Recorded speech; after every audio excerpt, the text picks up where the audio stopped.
ദൈവനാമം മഹത്വപ്പെടുമാറാകട്ടെ. വീണ്ടും ഒരു പ്രാവശ്യം കൂടെ കർത്തൃസന്നിധിയിലായിരിക്കാൻ, ദൈവത്തെ സ്തുതിപ്പാൻ, മഹത്വപ്പെടുത്തുവാൻ വലിയവനായ ദൈവം കൃപയാൽ സഹായിച്ചതിനെ ഓർത്ത് ദൈവത്തെ സ്തുതിക്കുന്നു.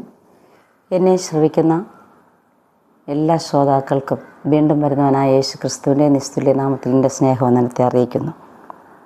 ഇന്ന് അല്പസമയം ധ്യാനിക്കുവാനായി തിരഞ്ഞെടുത്തിരിക്കുന്ന വിശുദ്ധ വേദഭാഗം റോമർക്കെഴുതിയ ലേഖനം 4-ാം അധ്യായം 17-ാം വാക്യം.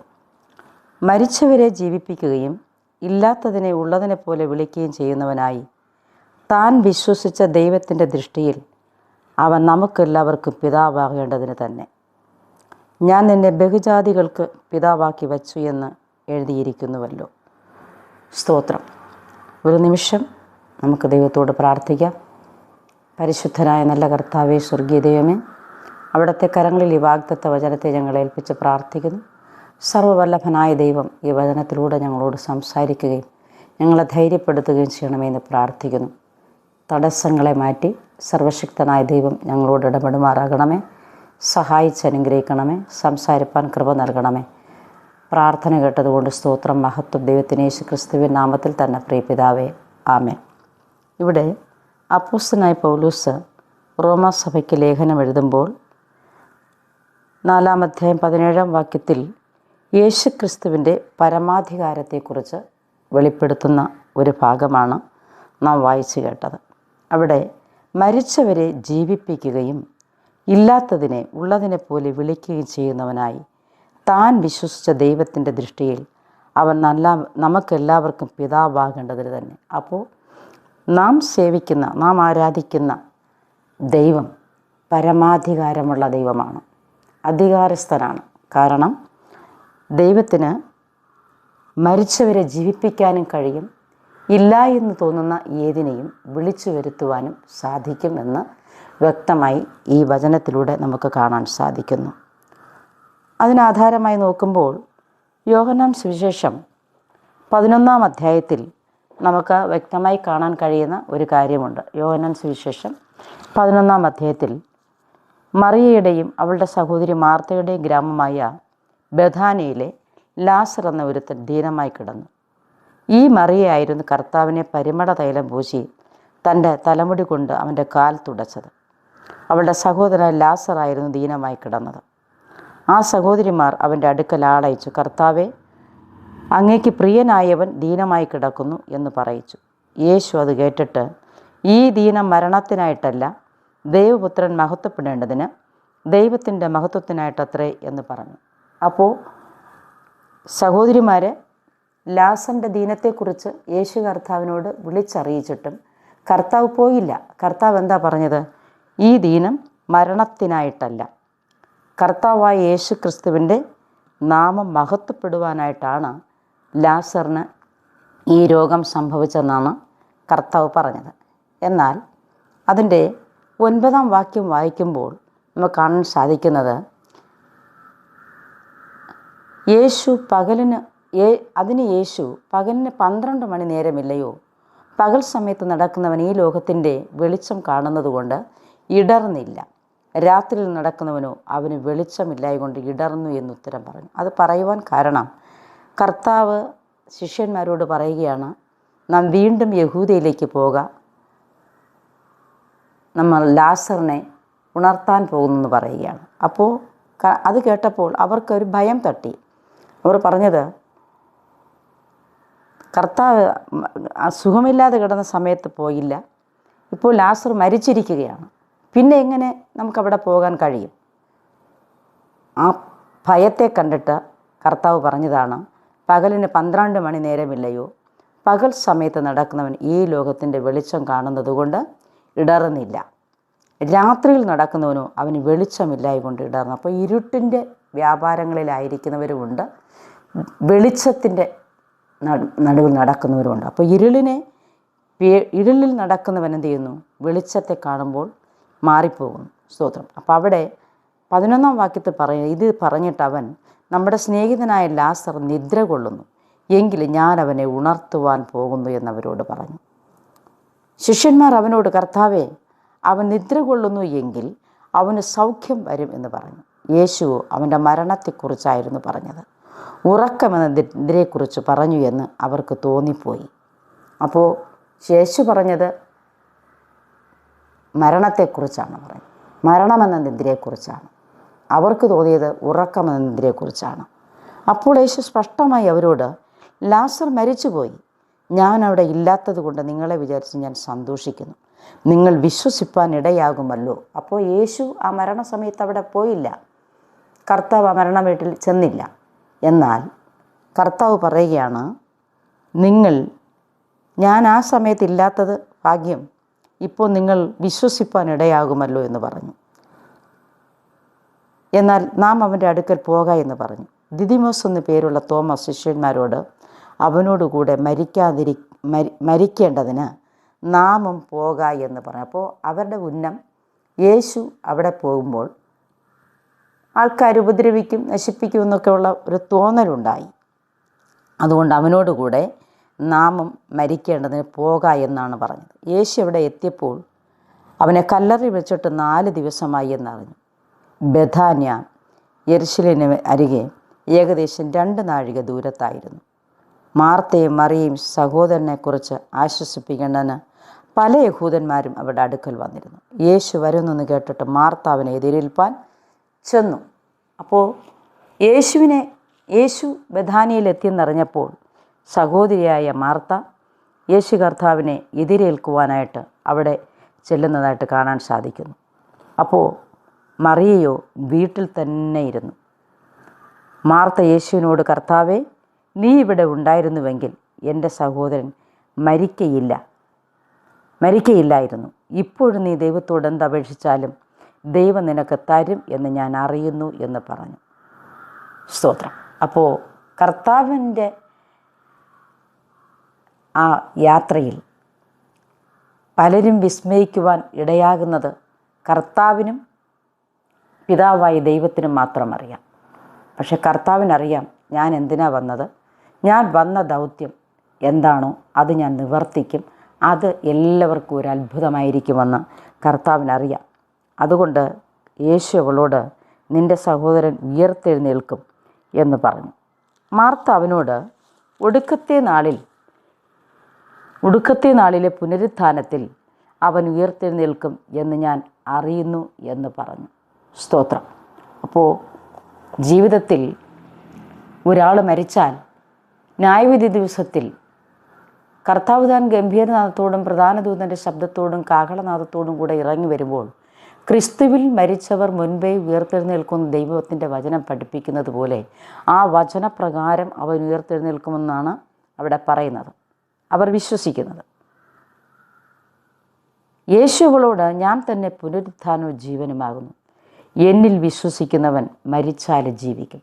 അപ്പോൾ യേശുക്രിസ്തുവിൽ വിശ്വസിക്കുന്ന ഒരു വ്യക്തിക്ക് എന്താണ്, പുനരുത്ഥാനത്തിൽ എഴുന്നേൽക്കാൻ കഴിയും. ഹല്ലേലൂയ. അവൻ മരിച്ചാൽ ജീവിക്കും. കാരണം അവൻ ആരാണ്? സ്വർഗരാജ്യത്തിൻ്റെ അവകാശിയാണ്. അതുകൊണ്ട് യേശു ആ വാക്ക് വ്യക്തമായിട്ട് അവിടെ പറയുന്നു. കർത്താവ് പിന്നും പറയുന്നത്, ജീവിച്ചിരുന്ന് എന്നിൽ വിശ്വസിക്കുന്നവൻ ആരും ഒരു നാളും മരിക്കയില്ല. ഇത് നീ വിശ്വസിക്കുന്നുവോ എന്ന് പറഞ്ഞു. അവൾ അവനോട്, ഉവ്വ് കർത്താവേ, ലോകത്തിൽ വരുവാനുള്ള ദൈവപുത്രനായ ക്രിസ്തു നീ തന്നെ എന്ന് ഞാൻ വിശ്വസിച്ചിരിക്കുന്നു എന്ന് പറഞ്ഞിട്ട് പോയി തൻ്റെ സഹോദരിയായ മറിയെ സ്വകാര്യമായി വിളിച്ചു. എന്നിട്ട് പറഞ്ഞതെന്താണ്? ഗുരു വന്നിട്ടുണ്ട്, നിന്നെ വിളിക്കുന്നു എന്ന് പറഞ്ഞു. കാൺമീൻ നാം ദൈവമക്കളെന്ന് വിളിക്കപ്പെടുവാൻ പിതാവ് നമുക്ക് എത്ര വലിയ സ്നേഹം നൽകിയിരിക്കുന്നു ദൈവത്തിൻ്റെ വചനം പഠിപ്പിക്കുമ്പോൾ. ഇവിടെ ദൈവമക്കളായ സഹോദരിമാർ തമ്മിൽ സംസാരിക്കുന്നത്, ഗുരു വന്നിട്ടുണ്ട്, നിന്നെ വിളിക്കുന്നു. ഇന്ന് പകൽക്കാലം നമ്മെ ഓരോരുത്തരെയും യേശു കർത്താവ് വിളിച്ചുകൊണ്ടിരിക്കുകയാണ്. ഹല്ലേലൂയ. നാം ദൈവത്തിൻ്റെ ശബ്ദം കേട്ട്, ദൈവത്തിൻ്റെ വിളി കേട്ട് കർത്തൃസന്നിധിയിലേക്ക് അടുത്ത് ചെന്നാൽ സർവശക്തനായ ദൈവം നമ്മെ ദൈവത്തോട് ചേർത്ത് നിർത്തി ദൈവ കൃപയിലേക്ക് നമ്മെ നയിക്കുവാൻ ഇടയായിത്തീരും. കാരണം ദൈവം നമ്മോട് പറയുന്നത്, റോമർക്കെഴുതിയ ലേഖനം 8-ാം അധ്യായം 28-ാം വാക്യം വായിക്കുമ്പോൾ, എന്നാൽ ദൈവത്തെ സ്നേഹിക്കുന്നവർക്ക് നിർണയപ്രകാരം വിളിക്കപ്പെട്ടവർക്ക് തന്നെ സകലതും നന്മയ്ക്കായി കൂടി വ്യാപരിപ്പിക്കുന്നു എന്ന് പറഞ്ഞു. സ്തോത്രം. അപ്പോൾ വിളിക്കപ്പെട്ടവർക്ക്, നിർണയപ്രകാരം വിളിക്കപ്പെട്ടവർക്ക് തന്നെ സകലതും നന്മയ്ക്കായി കൂടി വ്യാപരിക്കും. അപ്പം നിർണയപ്രകാരമുള്ള വിളിയുമുണ്ട്, നിർണയമില്ലാത്ത വിളിയുമുണ്ടെന്ന് നമുക്ക് വ്യക്തമായി മനസ്സിലാക്കാൻ സാധിക്കുന്നു. നിർണയപ്രകാരം വിളിച്ചതാണ് അബ്രഹാം. അബ്രഹാം ദൈവത്തിൻ്റെ വിളി കേട്ടിറങ്ങി. എന്നാൽ അബ്രഹാമിനെ നോക്കി ഇറങ്ങിയതാണ് ലോത്ത്. ആ ലോത്തിനെ ദൈവം അനുഗ്രഹിച്ചു, വർദ്ധിപ്പിച്ചു. മൃഗസമ്പത്തുകൾ പെരുകി, വസ്തുക്കൾ പെരുകി. പക്ഷേ പിന്നത്തേതിൽ അവർക്ക് അല്പം അകലം പാലിക്കേണ്ടി വന്നു.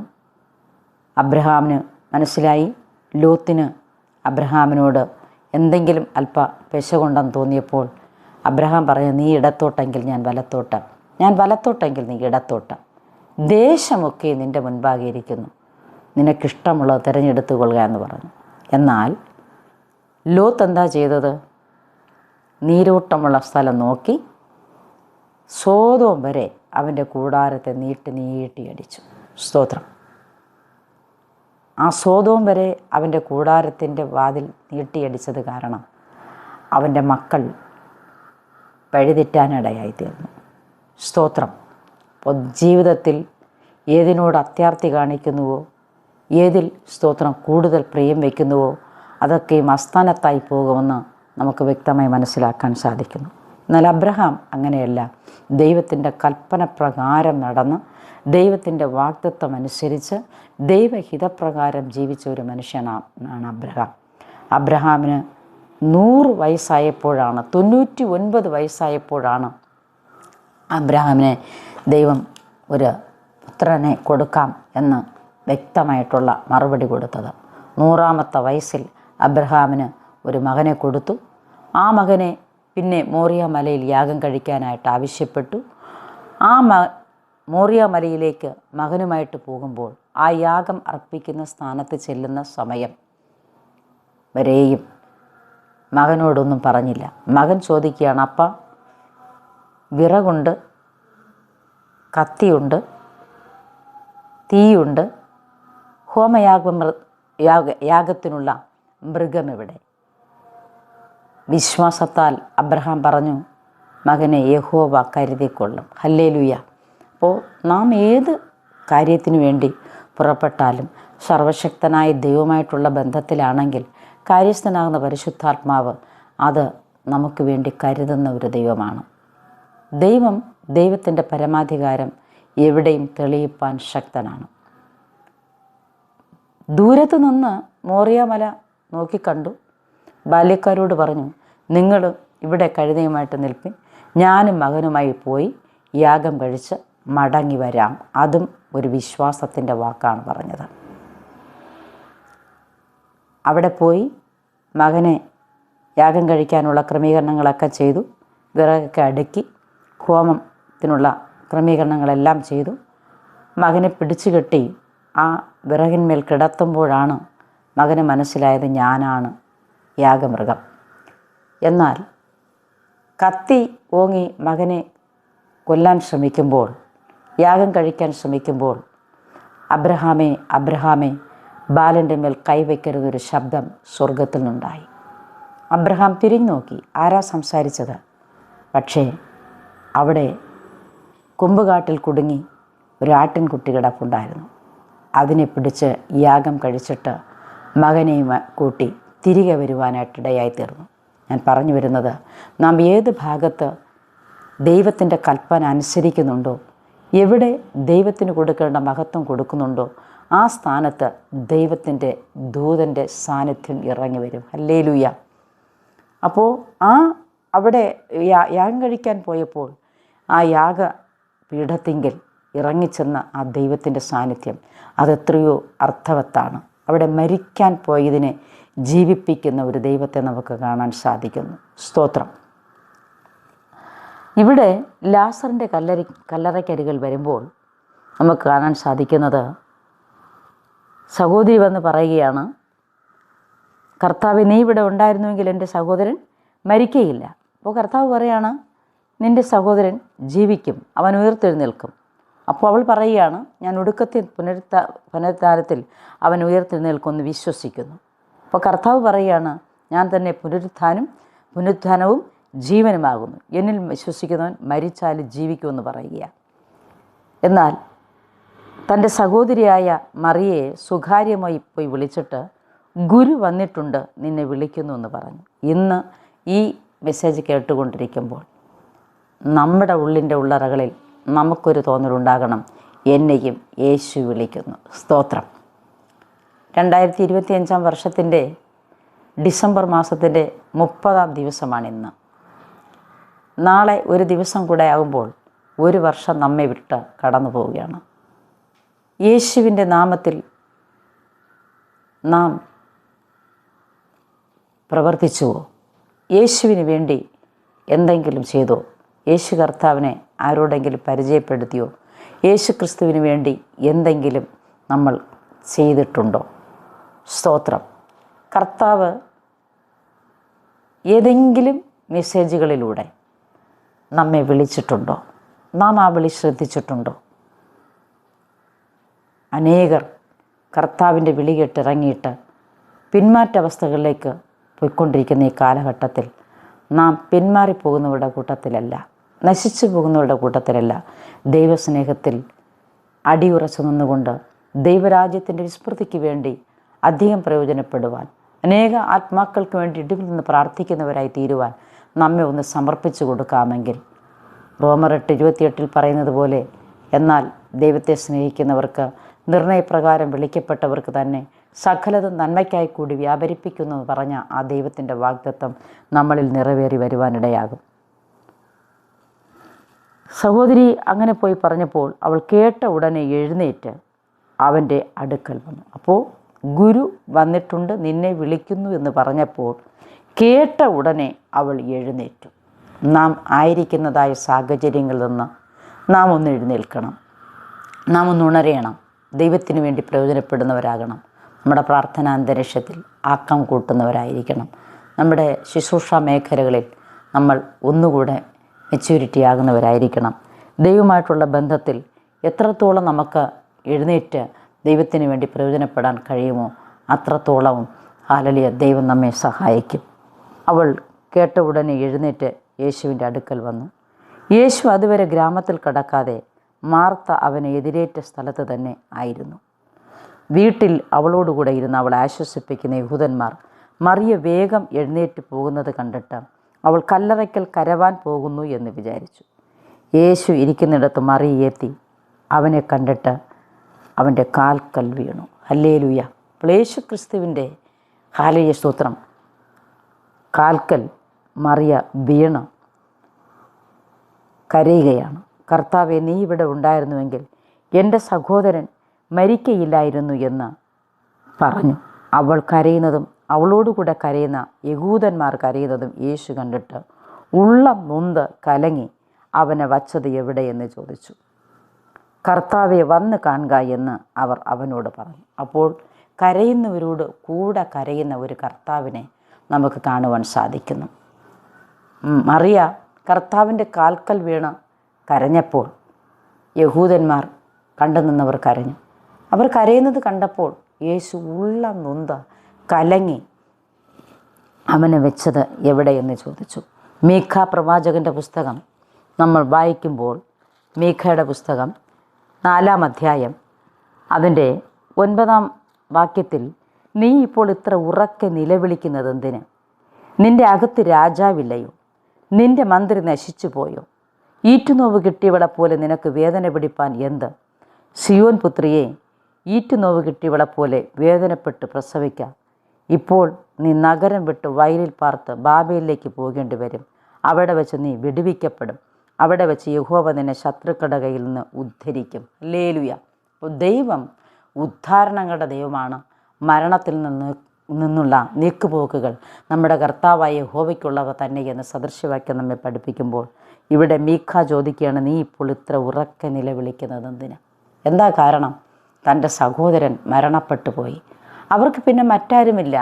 അതുകൊണ്ട് അവർ ഉറക്കെ നിലവിളിക്കുന്നു. കർത്താവ് ഇവിടെ ചോദിക്കുന്നത്, നിൻ്റെ അകത്ത് രാജാവില്ലയോ?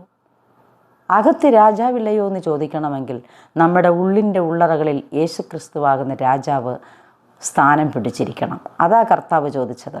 യേശു നിൻ്റെ ഉള്ളിലില്ലയോ? അടുത്ത് ചോദിക്കുന്നത്, നിൻ്റെ മന്ത്രി നശിച്ചു പോയോ? മന്ത്രി കാര്യവിചാരകനാണ്, കാര്യം അറിയിച്ചു കൊടുക്കുന്നവനാണ്. ആ മന്ത്രി നശിച്ചു പോയോ? ആലോചന പറയാൻ മന്ത്രി ഇല്ലയോ എന്ന് ചോദിക്കുകയാണ്. ഈറ്റുനോവ് കിട്ടിയവളെ പോലെ നിനക്ക് വേദന പിടിപ്പാൻ എന്ത്? സിയോൻ പുത്രിയെ, ഈറ്റുനോവ് കിട്ടിയവളെ പോലെ വേദനപ്പെട്ട് പ്രസവിക്കാം. ഇപ്പോൾ നീ നഗരം വിട്ട് വയലിൽ പാർത്ത് ബാബയിലേക്ക് പോകേണ്ടി വരും. അവിടെ വെച്ച് നീ വിടുവിക്കപ്പെടും. അവിടെ വെച്ച് യഹോവ നിന്നെ ശത്രുക്കളുടെ കയ്യിൽ നിന്ന് ഉദ്ധരിക്കും.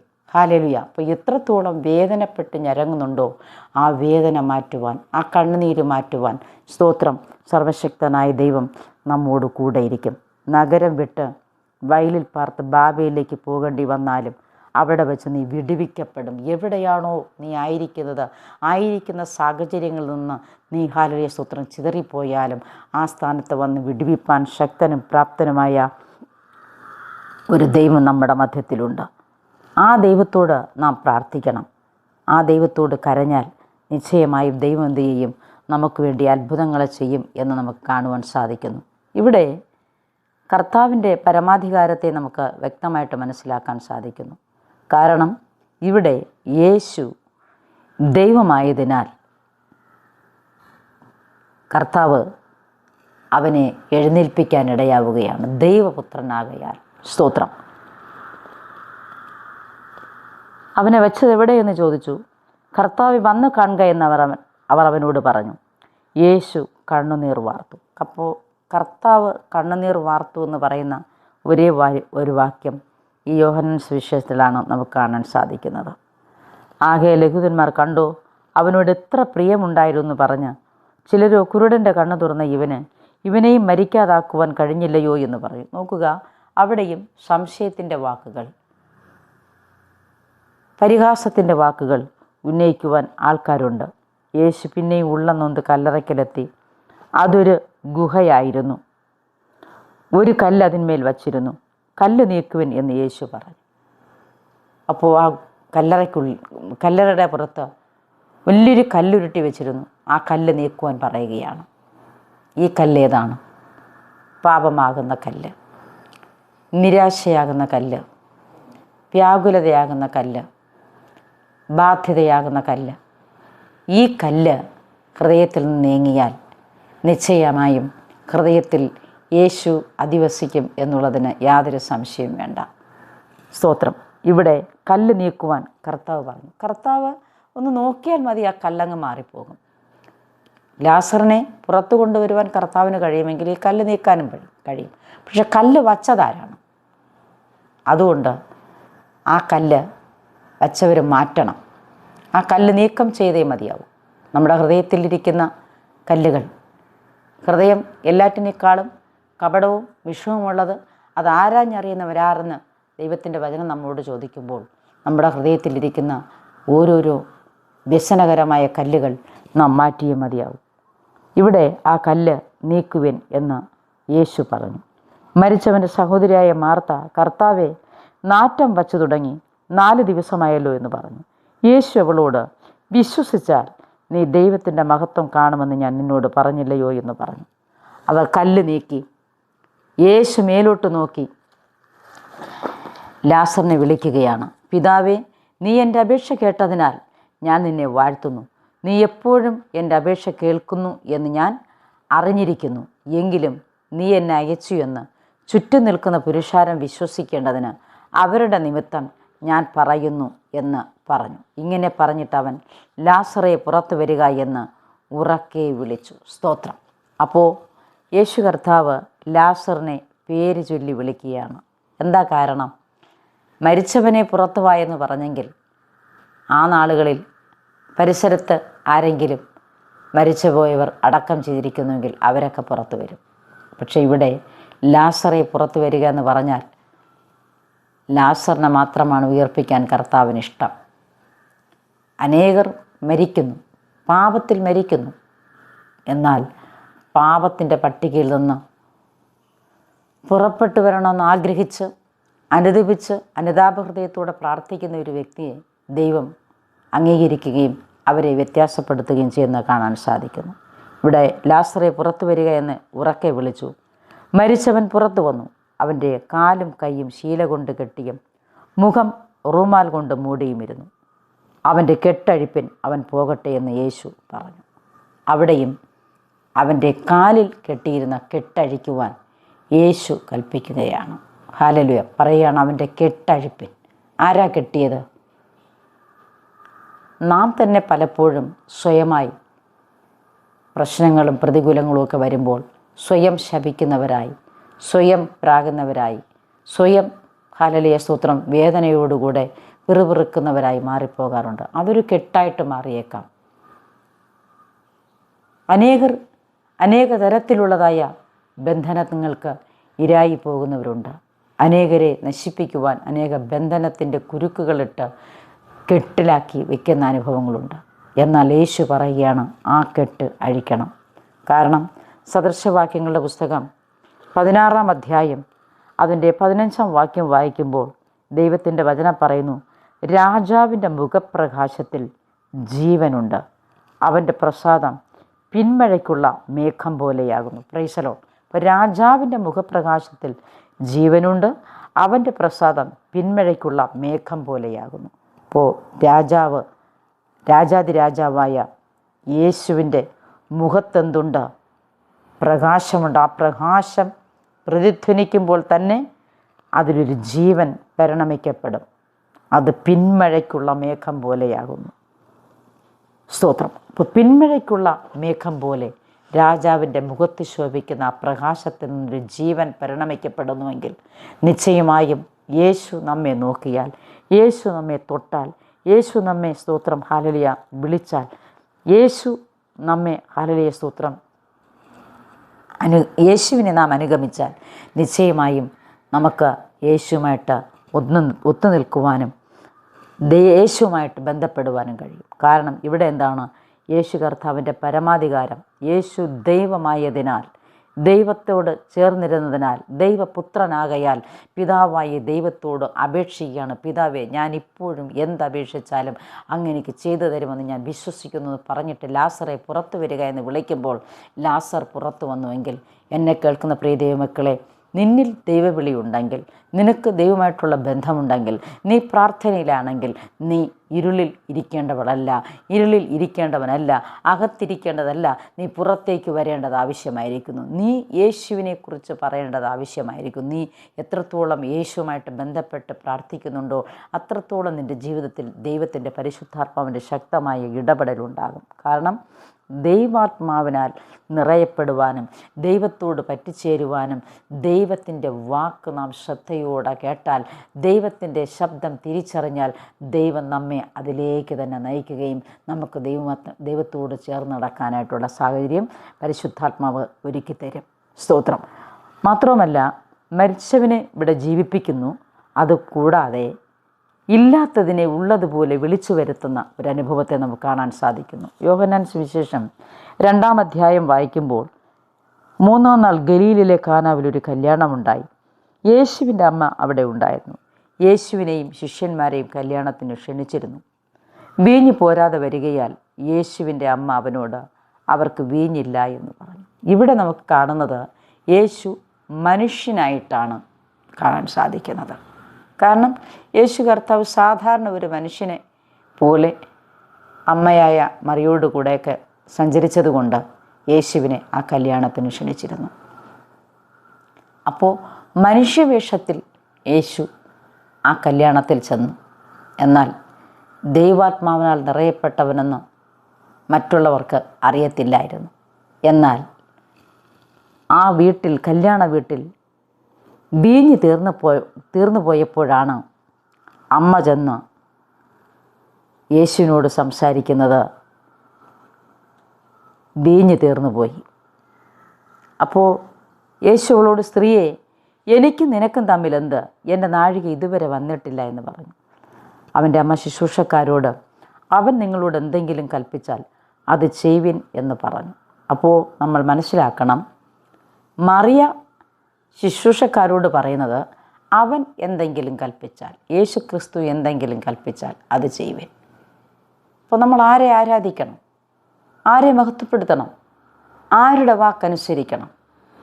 ഇത് നമുക്കൊരു ഗുണപാഠമായിരിക്കട്ടെ. അനേകർ യേശുവിനെ അല്ലാതെ മറ്റു മാധ്യമങ്ങളിലൂടെ ആരാധിക്കുന്നവരോട് ഞാൻ വ്യക്തമായി പറയട്ടെ, മറിയയാണ് പറഞ്ഞത്, അവൻ എന്തെങ്കിലും കൽപ്പിച്ചാൽ അത് ചെയ്യുവിൻ. ഹല്ലേലൂയ. ഇന്ന് പകൽക്കാലം യേശു കർത്താവ് പറയുന്നത് അനുസരിക്കുവാൻ അമ്മയായ മറിയ ജനത്തോട് പറഞ്ഞെങ്കിൽ, ആ വാക്ക് അനുസരിക്കാതിരിക്കുന്നവരോട് ഞാൻ പറയട്ടെ, മറിയയുടെ വാക്ക് നിങ്ങൾ തിരസ്കരിക്കുകയാണ്. സ്തോത്രം. അവരെ ആരാധിക്കുന്നവർ അത് ശ്രദ്ധിക്കണം. അവൻ്റെ അമ്മ ശുശ്രൂഷക്കാരോട് അവൻ നിങ്ങളോട് എന്തെങ്കിലും കൽപ്പിച്ചാൽ അത് ചെയ്യുവിനെന്ന് പറഞ്ഞു.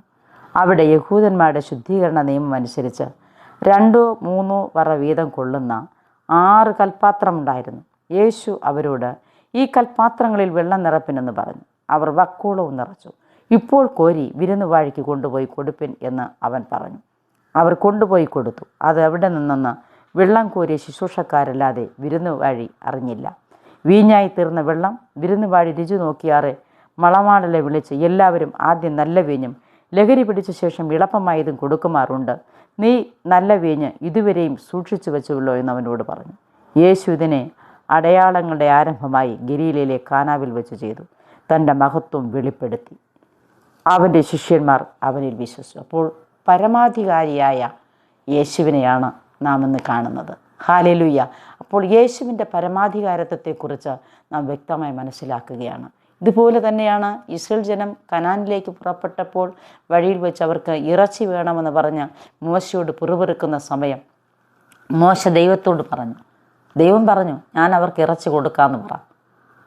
അപ്പോൾ ഇത്രയും ജനത്തിന് ഭക്ഷിപ്പാൻ ഇറച്ചി കൊടുക്കാൻ കഴിയുമോ എന്ന് ഇസ്രായേൽ ജനം ചോദിച്ചു. എന്നാൽ കാടപ്പക്ഷികളെ വരുത്തി അവർക്ക് തൃപ്തിയാകുവോളം ഇറച്ചി അവരുടെ പല്ലിനിടയിൽ ഇരിക്കുമ്പോൾ തന്നെ അനേകർ പട്ടുപോയി എന്ന് നമുക്ക് കാണാൻ സാധിക്കുന്നു. സ്തോത്രം. അപ്പോൾ ആവശ്യം പോലെ എഫേസ്യർ 3:20 വായിക്കുമ്പോൾ, നീ ചോദിക്കുന്നതിലും നനയ്ക്കുന്നതിലും അത്യന്തംപരമായി ചെയ്യുവാൻ നമ്മിൽ വ്യാപരിക്കുന്ന ശക്തിയാൽ കഴിയുന്നവൻ. അപ്പോൾ എന്താണ് നമ്മൾ ചോദിക്കുന്നത്? ആ ചോദിക്കുന്ന വിഷയങ്ങളുടെ നടുവിൽ പ്രവർത്തിപ്പാൻ ശക്തനും പ്രാപ്തനുമായ ഒരു ദൈവത്തെയാണ് നാം പ്രാർത്ഥിക്കുന്നത്. ഹല്ലേലൂയ. പരമാധികാരിയായ ഒരേ ഒരു ദൈവം യേശു. ആ യേശു കർത്താവിനെക്കുറിച്ച് പറയുമ്പോൾ, ദാവീദിൻ്റെ സന്തതിയായി ജനിച്ച് മരിച്ച് ഉയർത്തെഴുന്നേറ്റ് ഇന്നും ജീവിക്കുന്ന യേശു, അത് സാക്ഷാൽ ദൈവപുത്രൻ. ഹല്ലേലൂയ. ആ യേശുവിനെയാണ് നമ്മൾ ഉയർത്തേണ്ടത്. ഹല്ലേലൂയ. സ്തോത്രം. എബ്രായർ 12:1 വായിക്കുമ്പോൾ, ആകയാൽ സാക്ഷികളുടെ വലിയൊരു സമൂഹം നമുക്ക് ചുറ്റും നിൽക്കുന്നത് കൊണ്ട് സകല ഭാരവും മുറുകെ പറ്റുന്ന പാപവും വിട്ട് നമുക്ക് മുമ്പിൽ വെച്ചിരിക്കുന്ന ഓട്ടം സ്ഥിരതയോടെ ഓടുക, വിശ്വാസത്തിൻ്റെ നായകനും പൂർത്തി വരുത്തുന്നവനായ യേശുവിനെ നോക്കുന്ന ദൈവത്തിൻ്റെ വചനം നമ്മെ പഠിപ്പിക്കുന്നു. എന്നെ കേൾക്കുന്ന പ്രിയ ദൈവമക്കളെ, നമ്മുടെ ഓരോരുത്തരുടെയും ജീവിതത്തിൽ നാമും ദൈവമായിട്ടുള്ള ബന്ധത്തിൽ നോക്കുമ്പോൾ എവിടെ ആവശ്യഭാരത്തോടെ ആർ കരഞ്ഞുവോ, ആർ ദൈവസന്നിധിയിൽ ഭാരപ്പെട്ടുവോ, ആർ ഞരങ്ങിയോ, ആർ ദൈവത്തോട് നിലവിളിച്ചുവോ, ആ വിഷയങ്ങൾക്ക് വേണ്ടി അത്ഭുതം ചെയ്തവനാണ് നമ്മുടെ ദൈവം. കുരുടന് കാഴ്ച കൊടുത്തു, മുടന്തനെ നടത്തി, കുഷ്ഠരോഗിയെ സൗഖ്യമാക്കി, ഭൂതഗ്രസ്തനെ വിടുവിച്ചു, രക്തസ്രവക്കാരിയെ സൗഖ്യമാക്കി. കനാന്യ സ്ത്രീയുടെ മകൾ, സ്തോത്രം, പൈശാചികനാൽ പിടിക്കപ്പെട്ട് കിടക്കുമ്പോൾ, ഹല്ലേലൂയ സ്തോത്രം, അവൾ നിലവിളിച്ചു കൊണ്ടുവരുന്ന സമയത്ത് അവളുടെ മകൾക്കും സൗഖ്യം കൊടുക്കാൻ യേശു ബാധ്യസ്ഥനായിരുന്നു. ഹല്ലേലൂയ. അവൾ ശപിക്കപ്പെട്ടവരുടെ കൂട്ടത്തിലുള്ളവളെന്ന്, കനാനിൽ ശപിക്കപ്പെട്ടവരെന്ന് പറഞ്ഞ് മാറ്റി നിർത്തിയില്ല. പക്ഷേ യേശു, സ്തോത്രം, അവളുടെ മകളെയും സൗഖ്യമാക്കിയതായിട്ട് നമുക്ക് കാണാൻ സാധിക്കുന്നു. ഇന്ന് പകൽക്കാലം നമ്മുടെ ജീവിതത്തിൽ ദൈവത്തിൻ്റെ വാഗ്ദത്ത വചനത്തിൽ നമ്മൾ വായിച്ചു കേട്ടതുപോലെ, റോമർക്കെഴുതിയ ലേഖനം 4-ാം അധ്യായത്തിൽ ദൈവത്തിൻ്റെ വചനം നമ്മെ പഠിപ്പിച്ചല്ലോ. സ്തോത്രം. ഹല്ലേലൂയ. മരിച്ചതിനെ ജീവിപ്പിക്കുകയും ഇല്ലാത്തതിനെ ഉള്ളതുപോലെ വിളിച്ചു വരുത്തുകയും ചെയ്യുന്ന ഒരു ദൈവത്തെക്കുറിച്ചാണ് നാം കേട്ടത്. ആ ദൈവത്തിൻ്റെ സാന്നിധ്യം ഓരോരുത്തരിലേക്കും വ്യാപരിക്കപ്പെടുവാൻ, കുടുംബങ്ങളിൽ, വ്യക്തിത്വങ്ങളിൽ, തലമുറകളിൽ, സ്തോത്രം, വ്യാപരിക്കട്ടെ. 2025 അവസാന നിമിഷം വരെയും പ്രാർത്ഥിച്ചിട്ട് ഒരു നന്മയും എനിക്ക് ലഭിച്ചില്ല, ഒരു അനുഗ്രഹവും വന്നില്ല, എൻ്റെ ജീവിതം ഇന്നും പ്രയാസകരമായി തോന്നുന്നുവെന്ന് ആർക്കെങ്കിലും പരാതി ഉണ്ടെങ്കിൽ, എന്നെ കേൾക്കുന്ന പ്രിയ ദൈവമക്കളെ, 2026 നാം പ്രവേശിക്കുമ്പോൾ, നാളെ സ്തോത്രം നമ്മുടെ ഓൾ നൈറ്റ് പ്രയർ എല്ലായിടത്തും നടക്കും. ആ ഓരോ ആലയത്തിലുള്ള ആരാധനകളിൽ പങ്കെടുക്കുമ്പോൾ യേശുവേ, ഈ പുതിയ വർഷം ഒരു പുതിയൊരു അനുഭവത്തിലേക്ക് എന്നെ നടത്തണമേ, പുതിയ കൃപയാൽ എന്നെ നടത്തണമേ, പുതിയൊരു അഭിഷേകത്താൽ എന്നെ നടത്തണമേ. എൻ്റെ ജീവിതം ഒരു പുതുക്കം പ്രാപിക്കുന്ന ഒരു അനുഭവമായി, കല്ലറയിൽ അടക്കപ്പെട്ടിരിക്കുന്ന ഒരു അനുഭവമല്ല, ഭവനത്തിൻ്റെ ഉൾഭാഗത്തിരിക്കുന്ന അനുഭവമല്ല, ദൈവവചനമായിട്ട് ബന്ധപ്പെട്ട് അങ്ങയോട് പറ്റിച്ചേരുവാൻ എന്നെ സഹായിക്കണമെന്ന് നാം ദൈവത്തോട് പ്രാർത്ഥിക്കുന്നുവെങ്കിൽ അവൻ എന്നോട് പറ്റിയിരിക്കിയാൽ ഞാൻ അവനെ വിടുവിക്കും, അവൻ എൻ്റെ നാമത്തെ അറിയിക്കൽ ഞാൻ അവനെ ഉയർത്തും, അവൻ എന്നെ വിളിച്ചപേക്ഷിക്കും, ഞാൻ അവന് ഉത്തരമല്ലെന്ന് അരുളിച്ചെയ്ത ദൈവം നമ്മോട് കൂടെ ഇരുന്ന് നമുക്കായിട്ട് അത്ഭുതങ്ങളെ ചെയ്യുവാൻ ഇടയാകട്ടെ എന്ന് പ്രാർത്ഥിച്ചുകൊണ്ട് എൻ്റെ വാക്കുകൾക്ക് വിരാമിടുന്നു. ദൈവം നമ്മെ അനുഗ്രഹിക്കുമാറാകട്ടെ. ആമേൻ. നമുക്ക് ദൈവത്തോട് പ്രാർത്ഥിക്കാം. എല്ലാ കണ്ണുകളും അടഞ്ഞിരിക്കട്ടെ. ഒരു നിമിഷം കേട്ട വാഗ്ദത്ത വചനത്തിൻ്റെ മുമ്പിൽ നമ്മെ തന്നെ വിധേയപ്പെടുത്താം. ഒരു പാട്ടിൻ്റെ ഈരടികളെ ചേർന്ന് പാടാം. ഉയർക്കില്ലെന്ന് ശത്രുഗണം വാദിക്കുമ്പോൾ, തകർക്കുമെന്ന് ഭീതിയും മുഴക്കിടുമ്പോൾ, ഉയർക്കില്ലെന്ന് ശത്രുഗണം വാദിക്കുമ്പോൾ, തകർക്കുമെന്ന് ഭീതിയും മുഴക്കിടുമ്പോൾ, പ്രവൃത്തിയിൽ വലിയവനേശുനാഥൻ കൃപ നൽകും ജയഘോഷം ഉയർത്തിടുവാൻ, പ്രവൃത്തിയിൽ വലിയവനേശുനാഥൻ കൃപ നൽകും ജയഘോഷം ഉയർത്തിടുവാൻ. ഇത്രത്തോളം ജയം തന്ന ദൈവത്തിന് സ്തോത്രം, ഇതുവരെ കരുതിയ രക്ഷകന് സ്തോത്രം. ഇത്രത്തോളം ജയം തന്ന ദൈവത്തിന് സ്തോത്രം, ഇതുവരെ കരുതിയ രക്ഷകന് സ്തോത്രം. ഇനിയും കൃപ തോന്നി കരുതിടണേ, ഇനിയും നടത്തണേ തിരുഹിതം പോൽ, ഇനിയും കൃപ തോന്നി കരുതിടണേ, ഇനിയും നടത്തണേ തിരുഹിതം പോൽ. സാധ്യതകളോ അസ്തമിച്ചു പോയപ്പോൾ, സോദരങ്ങളോ അകന്നങ്ങു മാറിയപ്പോൾ, സാധ്യതകളോ അസ്തമിച്ചു പോയപ്പോൾ, സോദരങ്ങളോ അകന്നങ്ങു മാറിയപ്പോൾ, സ്നേഹത്താൽ വീണ്ടെടുക്കും യേശുനാഥൻ സകലത്തിലും ജയം നൽകുമല്ലോ. സ്നേഹത്താൽ വീണ്ടെടുക്കും യേശുനാഥൻ സകലത്തിലും ജയം നൽകുമല്ലോ. ഇത്രത്തോളം ജയം തന്ന ദൈവത്തിന് സ്തോത്രം, ഇതുവരെ കരുതിയ രക്ഷകന് സ്തോത്രം. ഇത്രത്തോളം ജയം തന്ന ദൈവത്തിന് സ്തോത്രം, ഇതുവരെ കരുതിയ രക്ഷകന് സ്തോത്രം. ഇനിയും കൃപ തോന്നി കരുതിടണേ, ഇനിയും നടത്തണേ തിരുഹിതം പോൽ, ഇനിയും കൃപ തോന്നി കരുതിടണേ, ഇനിയും നടത്തണേ തിരുഹിതം പോൽ. പ്രാർത്ഥിക്കാം. പരിശുദ്ധനായ നല്ല കർത്താവേ, സ്വർഗീയ ദൈവമേ, അനുഗ്രഹിക്കപ്പെട്ട നല്ല സമയത്തിനായി സ്തുതിക്കുന്നു, സ്തോത്രം ചെയ്യുന്നു. ഒരു പ്രാവശ്യം കൂടെ തിരുമുഖത്തേക്ക് നോക്കുവാൻ, ദൈവത്തെ സ്തുതിപ്പാൻ, അങ്ങയുടെ മാറ്റമില്ലാത്ത വചനം ധ്യാനിപ്പാൻ തക്കവണ്ണം ദൈവം സഹായിച്ചല്ലോ. മരിച്ചതിനെ ജീവിപ്പിക്കുകയും ഇല്ലാത്തതിനെ ഉള്ളതുപോലെ വിളിച്ചു വരുത്തുകയും ചെയ്യുന്ന സർവശക്തനായ ദൈവത്തിൻ്റെ കരങ്ങളിലേക്ക് ഞങ്ങളെ ഓരോരുത്തരെയും താഴ്ത്തി ഏൽപ്പിക്കുന്ന അപ്പച്ച, വലിയവനായ ദൈവത്തിൻ്റെ സ്വർഗീയ സാന്നിധ്യം ഉടനെ പകരണമേ. ഈ ശബ്ദം ശ്രവിക്കുന്ന സകല മക്കളെയും യേശു ക്രിസ്തുവിൻ നാമത്തിൽ ഞങ്ങൾ അനുഗ്രഹിച്ച് പ്രാർത്ഥിക്കുന്നപ്പ. 2025 വർഷത്തിൻ്റെ പ്രാരംഭം കണ്ട ഞങ്ങൾക്ക് ഏവർക്കും അവസാന നാളുകൾ കാണുവാൻ, ദൈവത്തെ സ്തുതിക്കുവാൻ, മഹത്വപ്പെടുത്തുവാൻ ദൈവം സഹായിച്ച വലിയ ദയക്കായിട്ട് നന്ദിയുടെ സ്തോത്രം. നാം കണ്ടവർ, നമ്മെ കണ്ടവർ, നാം സ്നേഹിച്ചവർ, നമ്മെ സ്നേഹിച്ചവർ, നാം അറിയുന്നവർ, നമ്മെ അറിയുന്നവർ അനേകർ ഈ ഭൂമുഖത്ത് പട്ടുപോയപ്പോൾ സർവശക്തനായ ദൈവം അത്ഭുതകരമായി ഞങ്ങളെ സൂക്ഷിച്ച് ഒരു വർഷക്കാലം പരിപാലിച്ച വിധങ്ങൾക്കായിട്ട് നന്ദിയുടെ സ്തോത്രം. 2026 പ്രവേശിക്കുന്ന ഓരോ മക്കളെയും കർത്താവെ ആളാളായി പേരായി ദൈവകരങ്ങളെ ഏൽപ്പിച്ച് ഞങ്ങൾ പ്രാർത്ഥിക്കുന്ന അപ്പച്ച. ഈ ശബ്ദം ശ്രവിക്കുന്ന ഓരോ പ്രിയപ്പെട്ടവരുടെയും ഭവനങ്ങളിലായിരിക്കുന്ന മക്കളെ മരുമക്കളെ, കൊച്ചുമക്കളെ, കുടുംബനാഥന്മാരെ, സഹോദരവർഗത്തെ അനുഗ്രഹിച്ച് പ്രാർത്ഥിക്കുന്ന കർത്താവെ, അവർ ദൈവത്താൽ അനുഗ്രഹിക്കപ്പെട്ടവരായി തീരുവാൻ, അങ്ങയുടെ ദിവ്യശബ്ദം കേൾക്കുവാൻ, അങ്ങയുടെ വിളി കേട്ട് കർത്താവിന് വേണ്ടി പ്രയോജനപ്പെടുവാൻ അവിടുന്ന് പ്രാപ്തരാക്കുന്ന കൃപയ്ക്കായി നന്ദിയോടെ സ്തോത്രം.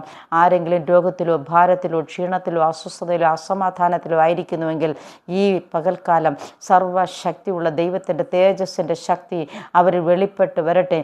സകല രോഗങ്ങളെ സൗഖ്യമാക്കുന്ന ദൈവ സാന്നിധ്യം കൊണ്ട് ദൈവം മൂടി മറയ്ക്കുന്ന കൃപയ്ക്കായി സ്തോത്രം. പ്രത്യക്ഷൽപ്പമായൊരു വിടുതൽ ഓരോ മക്കളുടെ മേലെ ഇവിടെ നയിക്കണമെന്ന് പ്രാർത്ഥിക്കുന്ന കർത്താവെ, ഏത് ആവശ്യഭാരത്തോടുകൂടെ ഓരോരുത്തരും ആയിരിക്കുന്ന അവസ്ഥകൾക്ക് ദൈവം വ്യത്യാസം കൽപ്പിക്കുന്ന കൃപയ്ക്കായിട്ട് നന്ദിയോടെ സ്തോത്രം കർത്താവെ. കടഭാരത്തിലായിരിക്കുന്നവരുടെ ബാധ്യതകളെ ഒഴിച്ച് സ്വസ്ഥമാകാൻ തക്കവണ്ണം ദൈവം സഹായിക്കണമെന്ന് പ്രാർത്ഥിക്കുന്ന കർത്താവെ, സ്വർഗത്തിലെ ഭണ്ഡാരം തുറന്ന് തൻ്റെ മക്കളെ അവിടെ നിന്ന് അനുഗ്രഹിക്കുന്ന കൃപയ്ക്കായിട്ട് നന്ദിയോടെ സ്തോത്രം കർത്താവെ. ഈ ശുശ്രൂഷകൾക്ക് കാരണമായ ഭവനത്തിലായിരിക്കുന്ന പ്രിയപ്പെട്ട സഹോദരങ്ങളെ, മക്കളെ അനുഗ്രഹിച്ച് ഞങ്ങൾ പ്രാർത്ഥിക്കുന്ന പച്ച അനുഗ്രഹമായി തീരട്ടെ കർത്താവെ. ഇവർ ദൈവത്തിൻ്റെ സന്നിധിയിൽ ചെയ്യുന്ന സേവനങ്ങൾക്കൊക്കെയും 10 മടങ്ങ് പ്രതിഫലം സ്വർഗത്തിൽ ദൈവം നൽകി സഹായിക്കുന്ന കൃപയ്ക്കായി സ്തോത്രം. അടിമകളെ താഴ്ത്തി ദൈവകരങ്ങൾ ഏൽപ്പിക്കുന്ന പിതാവിൻ്റെയും പുത്രൻ്റെയും പരിശുദ്ധാത്മാവിൻ്റെയും നാമത്തിൽ ദൈവം മഹത്വം ഏറ്റെടുത്തിരിക്കുന്ന കൃപയ്ക്കായി സ്തോത്രം. പ്രാർത്ഥന കേട്ടതുകൊണ്ട് നന്ദി. യേശു ക്രിസ്തുവിൻ നാമത്തിൽ തന്നെ പ്രിയ പിതാവേ, ആമേൻ. ആമേൻ.